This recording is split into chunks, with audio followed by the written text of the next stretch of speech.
উনি আলাদা থাকতে চায়, এর কারণ হইলো ওনার একদমই হয় না, আরো 4-5টা লাগে। নুরজামাল ভাই, একটা কঠিন একটা কথাটা হচ্ছে, একটা স্ত্রী এবং তার বাবা মা একটা পুরুষ যদি চালাইতে পারে, তাহলে স্ত্রীর কি সমস্যা, সে সমস্যাটা কি তা একসাথে চলতে মানে পারে না, মানে একসাথে থাকতে চায় না। একটা পুরুষ যদি একটা স্ত্রী বা তার বাবা মাকে যদি চালাইতে পারে, স্ত্রী কেন তার সাথে থাকতে চায় না? কাহিনী কি? আপনার সিদ্ধান্ত ধারণা কি?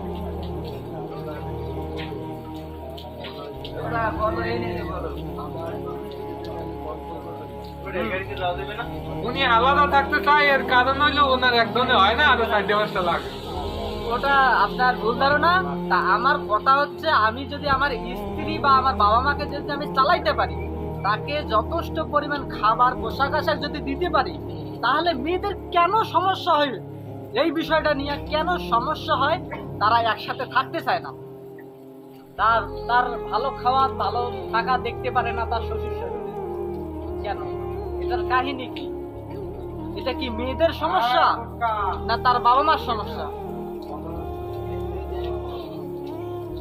কেন একটা পুরুষ তো তাকে তোমার কন্ট্রোল করে দিতে পারে না, একটা পুরুষ তো তার স্ত্রী এবং তার বাবা মাকে যথেষ্ট পরিমাণ খাবার দিতে।